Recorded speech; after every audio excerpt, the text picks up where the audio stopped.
My boyfriend secretly sold videos of me crying, sleeping, and changing clothes without my consent, so I methodically burned his entire life to the ground, destroying his reputation, friendships, and career, and now he has the nerve to come crawling back, begging me to help him rebuild the very life he shattered. I always believed my partner cherished me, until I encountered myself within his online dating instructional content. I first encountered Adam at a mutual friend's birthday celebration, and departed that evening convinced I had met someone truly exceptional. The initial time we conversed privately, he remarked, "I don't pursue individuals, I merely observe who presents themselves." That was the genesis. We were together for over a year. He posed questions and retained every detail. My preferred melody, how I liked my eggs, how I used to secretly bring books to religious services as a child. However, not everything was flawless. There were a few peculiar instances between us that I could never dismiss. Once, he commented, "It's fascinating to watch you become emotional. You grow a bit frantic, but only grasp your irrationality when I articulate it, then apologize." He also possessed an exceptionally strange habit of recalling our disagreements in precise detail, not emotional nuance but technical specifics. He once stated, "When you wept last week, you paused for exactly 31 seconds before uttering anything." I chuckled, assuming he was simply detail-oriented. But then one evening I borrowed his laptop as mine had ceased functioning, and I needed to access my professional account. As it unlocked, a folder was already open, labeled Client Breakdown. Inside were subfolders, each designated with women's names. One of them was mine. I froze, my heart pounding, but I still opened it. Within the folder were videos of me. I refrained from watching them. I was too frightened and instead simply began weeping profusely. I vividly recall sitting on that couch crying, but I do not remember seeing a camera recording me. I powered off the laptop after I stopped. I said nothing to him that night, convincing myself it might be some personal journaling endeavor. Yet, the following morning when he departed for a run, I reopened the laptop. This time I searched for the folder name in Chrome, which directed me to a password-protected website. I accessed his computer's sticky notes and discovered the password he had saved. It was a paid members-only platform. Beyond the paywall were dozens of videos. This time I viewed them and I regret it more than anything. It turned out he had recorded me while I was asleep, during intimate moments, and while I was expressing my frustrations. One clip was titled, "How to Establish Control. Withhold Affection During Trigger Window." I closed everything, cleared the search history, and left his residence. I did not confront him immediately. I needed to breathe and contemplate. When I did confront him the next day, he barely reacted. He looked at me as if I were the one overreacting and stated, "You said you desired someone who understood you." I merely took it seriously. The subsequent day, my life disintegrated. He emailed several of the most distressing videos to my family and close friends. One showed me undressing, another depicted me crying after a call with my mother, and one showed me discussing my non-belief. My mother texted, "You're repulsive. Never contact me again."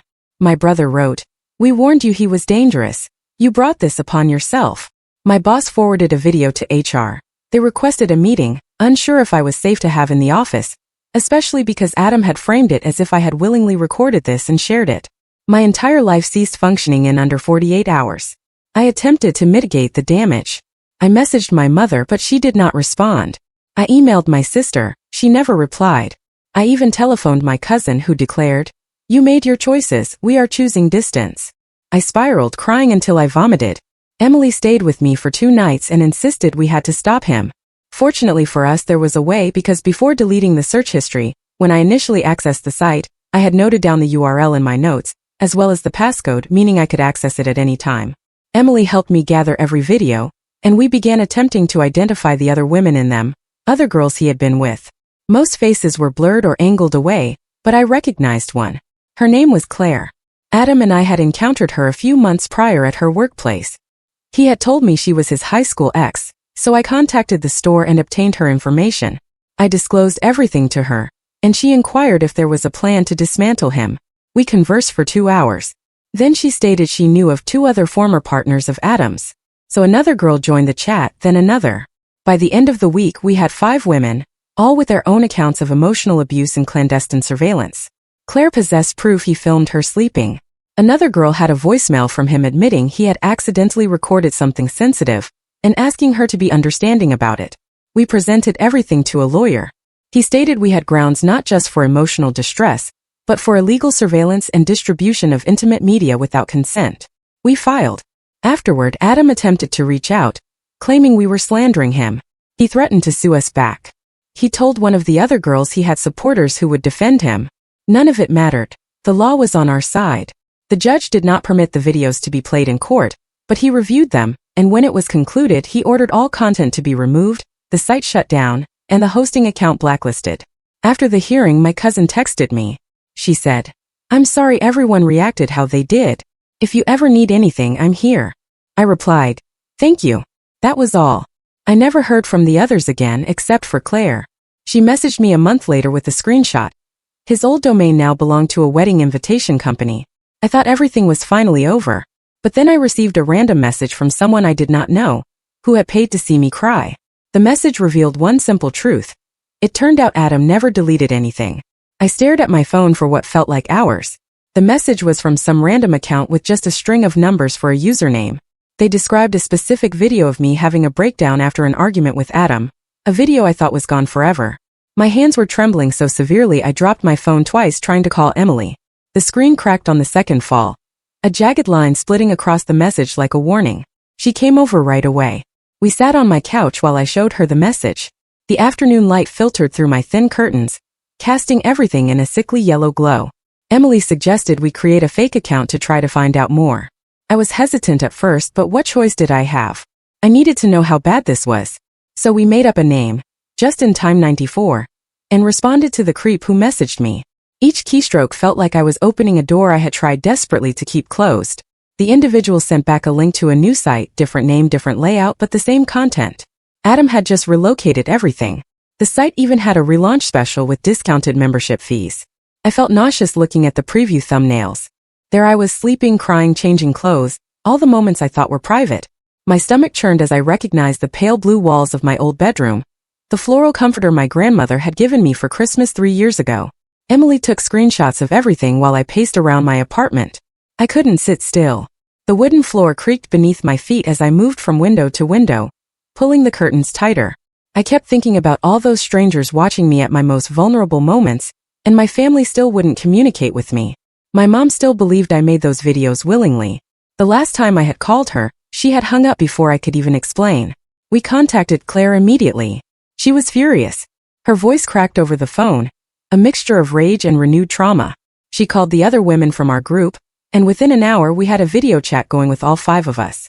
One of the girls, Marilyn, was a computer science major. Her dark-rimmed glasses reflected the glow of multiple monitors as she typed furiously. She figured out the new site was registered just 2 weeks after the court order. Adam hadn't even waited a month before starting up again. Marilyn dug deeper and found something even worse. Adam was now offering personalized packages where members could request specific types of videos. There was even a section called Special Requests that was password protected. None of us wanted to imagine what that might contain. The thought made my skin crawl, like invisible insects marching across my body. I couldn't sleep that night. I kept checking my locks and windows, paranoid that Adam might have hidden cameras in my new apartment too. I had moved after everything happened, but what if he had followed me? What if he was still recording? I checked every outlet, light fixture, and air vent in my place, found nothing, but still couldn't relax. Every shadow seemed to hide a lens. Every unexpected sound made me flinch. I sat in the bathtub with the shower running for an hour, the only place I felt somewhat hidden. The next morning I called the lawyer who had helped us before. He sounded tired when I explained everything, the weariness in his voice matching the dark circles under my eyes. He said we could file for contempt of court, but it might take weeks to get a hearing. And even then, Adam could just claim he didn't know about the order or find some other loophole. The lawyer suggested filing a police report too, but warned me that these cases were often low priority. The system moves slowly, he said, the resignation in his voice making my heart sink further. I felt completely helpless. The system that was supposed to protect me was moving too slowly. Meanwhile, Adam was out there making money off my trauma. I couldn't wait for the legal process to catch up. I needed to do something now. I stared at the coffee growing cold in my mug, watching the thin film form on its surface like the numbness spreading through my body. That's when Claire suggested something different.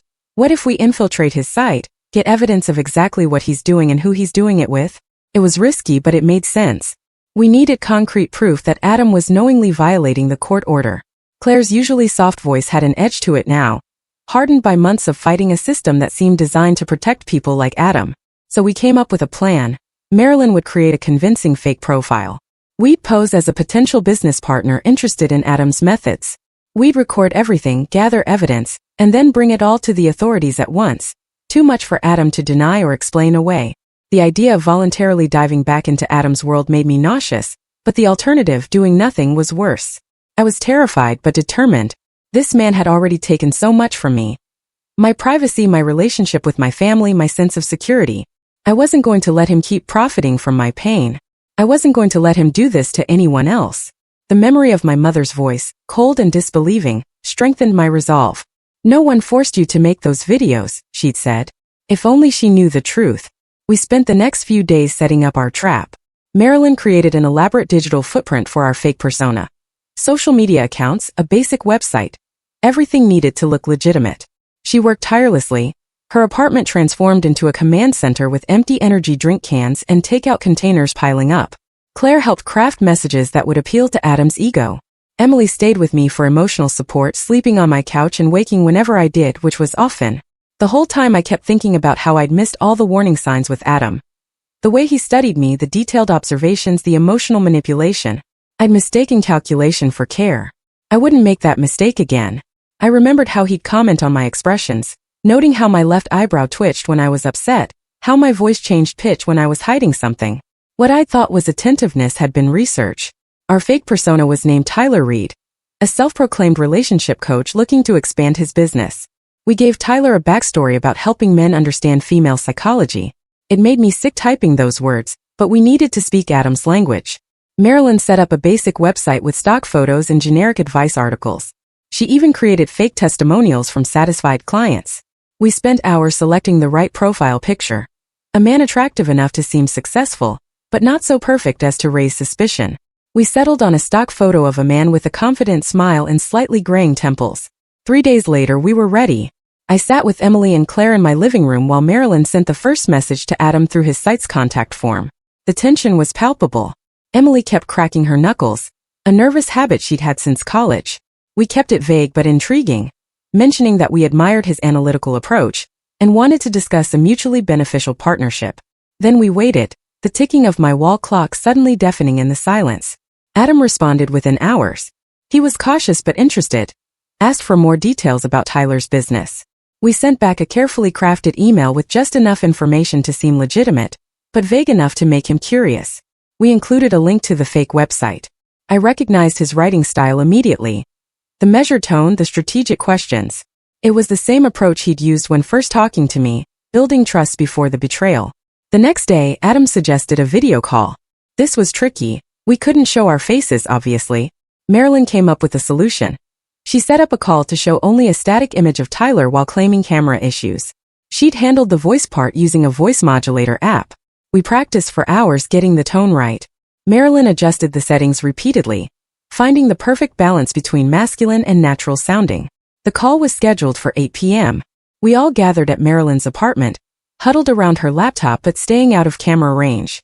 The room smelled of nervous sweat and the pizza we barely touched. My heart was pounding so hard I thought Adam might hear it through the screen. Marilyn answered the call, apologized for the camera issues, and started talking as Tyler. Adam appeared on screen, sitting in what looked like a home office. Seeing his face again made my stomach turn. He looked exactly the same. Calm, collected, slightly amused, like none of this was a big deal, like he hadn't destroyed multiple lives. His familiar blue eyes scanned the screen, the same eyes I'd once thought looked at me with love. Now they just seemed cold and calculating. The conversation started with small talk. Adam was careful, asking questions about Tyler's background and business model.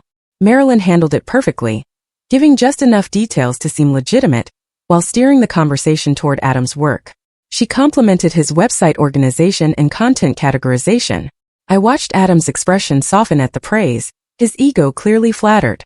That's when Adam started opening up. He explained his system for capturing authentic emotional responses. He talked about hidden cameras, strategic arguments, and emotional manipulation techniques, all while smiling like he was discussing a normal business strategy. I had to mute myself to avoid screaming at the screen. Claire gripped my hand so tightly it hurt, her nails digging into my palm. Adam mentioned he'd had legal issues with some subjects but had found ways around court orders. He bragged about using different hosting services and payment processors to stay under the radar. Every word he said was another nail in his coffin. Marilyn was recording everything, her expression grim but satisfied as Adam incriminated himself further with each sentence. The call lasted almost an hour. By the end, Adam seemed genuinely interested in collaborating. He even offered to show Tyler some premium content as a gesture of good faith. We thanked him and arranged another call for the following week. His eagerness to share his work was disturbing. He clearly saw nothing wrong with what he was doing. As soon as we hung up, I ran to the bathroom and threw up. Hearing him talk so casually about violating us was too much. The sour taste of bile burned my throat as Emily held my hair back while Claire paced angrily around the apartment, muttering curses under her breath. Marilyn was already backing up the recording to multiple devices, her fingers flying across the keyboard with practiced precision. We weren't done yet, though. We needed more concrete evidence of Adam knowingly violating the court order. The next day, Marilyn created a secure login for Tyler on Adam's site. Adam had given us premium access to show off his content library. It was worse than I imagined. The interface was sleek and professional, making the violation feel even more calculated. The videos were organized by categories like vulnerability triggers, emotional breakdown patterns, and intimacy exploitation. Each woman had her own section with detailed notes and timestamps. My section was one of the largest. I couldn't bring myself to watch any of it. Just seeing the thumbnail images, me in my old apartment, often with tears streaming down my face, was enough to make me feel violated all over again. Claire found a folder labeled Legal Workarounds in the members-only forum. Inside were posts from Adam explaining how he'd rebranded after the court case. He specifically mentioned the judge's name and the order to shut down. He even joked about it, saying the judge didn't specify he couldn't start a new site. This was exactly what we needed. Claire's hands trembled as she took screenshots, her normally calm demeanor cracking under the weight of what we were uncovering. We spent the next few days gathering and organizing evidence. Screenshots, recordings, membership details, payment information. We documented everything meticulously, creating backups of backups. Meanwhile, Marilyn kept communicating with Adam as Tyler, building his trust and getting him to reveal more details. Each interaction was carefully planned, designed to extract maximum information while maintaining our cover. During our second video call, Adam invited Tyler to an exclusive webinar he was hosting for premium members. The topic: evading legal consequences in content creation. It was like he was begging to get caught. We immediately signed up, exchanging shocked glances at his brazenness. The webinar cost $200 to attend, a small price to pay for the evidence we'd collect. The webinar was scheduled for the following Tuesday. 20 premium members attended, including our fake Tyler account. Adam spent 2 hours explaining exactly how he'd circumvented the court order, moved his content to new servers, and continued profiting from videos he was legally ordered to destroy. He spoke with the confidence of a professor giving a lecture, occasionally pausing to answer questions from his audience of predators. He even showed a spreadsheet of his earnings since relaunching.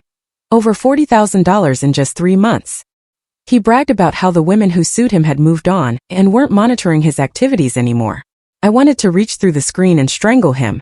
The casual way he dismissed our trauma, reducing it to a temporary inconvenience in his business model, made my blood boil.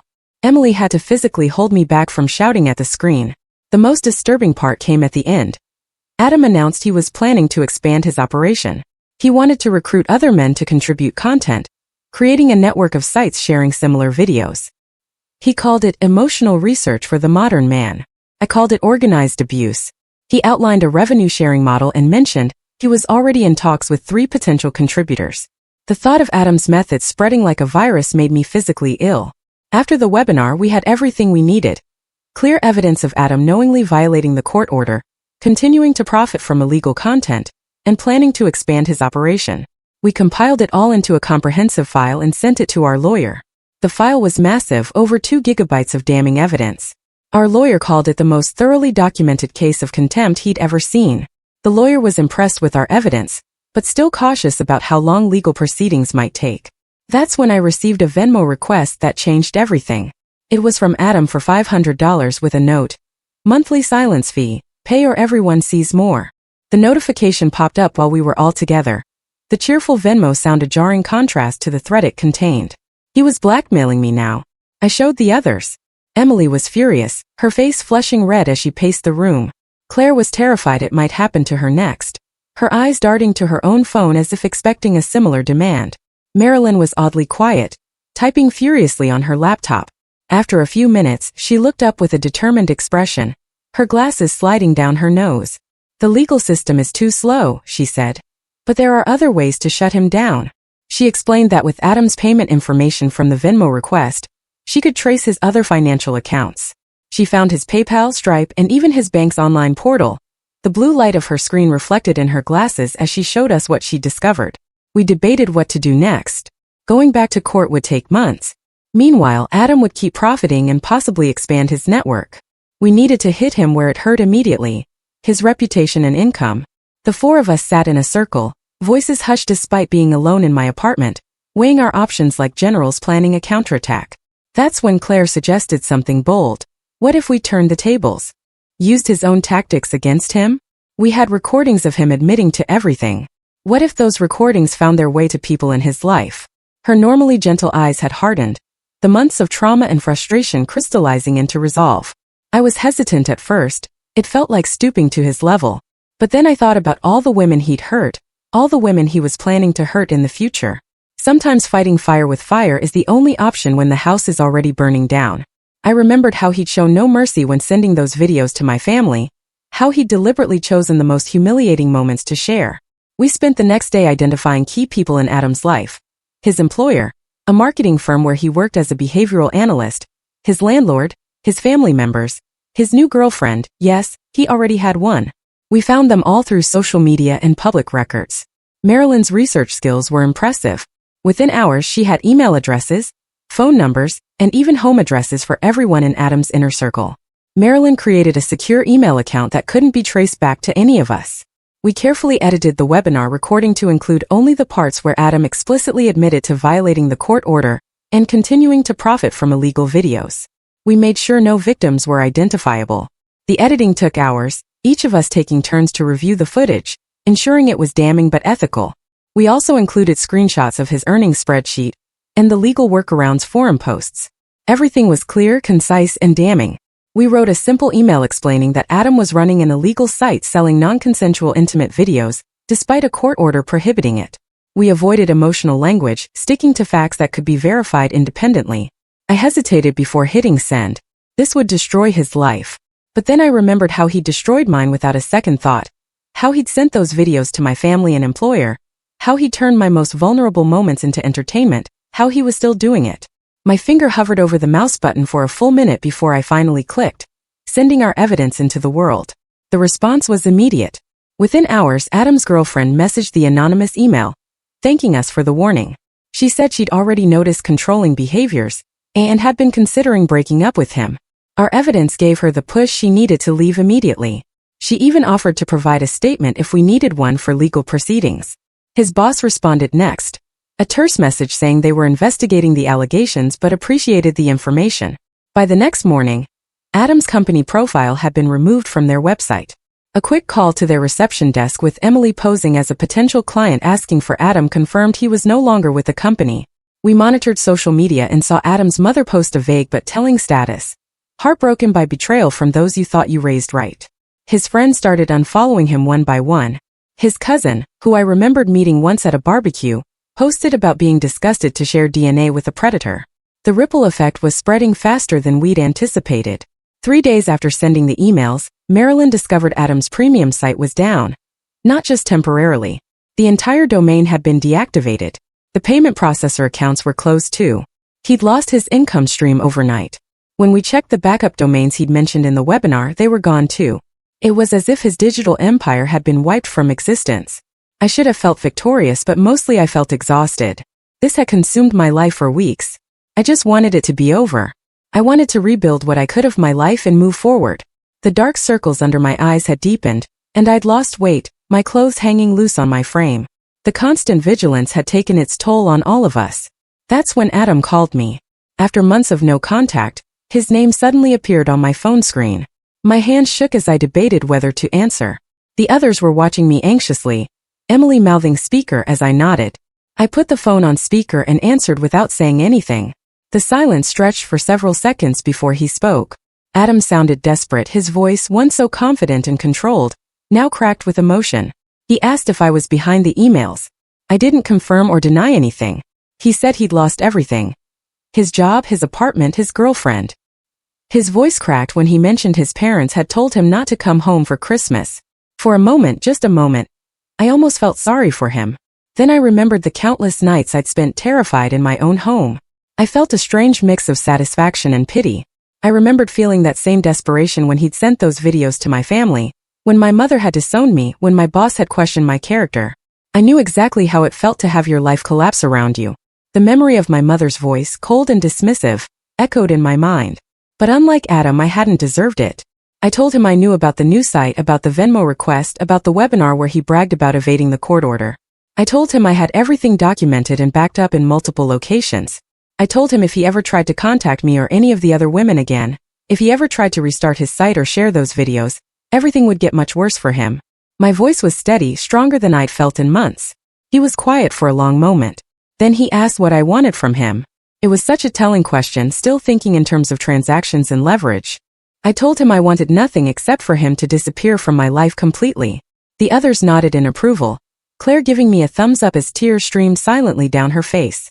Before hanging up, I asked one question that had been bothering me. Why? Why had he done all this? His answer was disturbing in its simplicity. He said he'd always been fascinated by emotional patterns, but people were hard to study up close. Recording allowed him to review and analyze. The sight came later when he realized other men would pay for his research. There was no remorse in his voice, just a clinical detachment that sent chills down my spine. I ended the call and blocked his number. The others looked at me with a mixture of concern and relief. It wasn't a perfect ending. My family still wasn't speaking to me.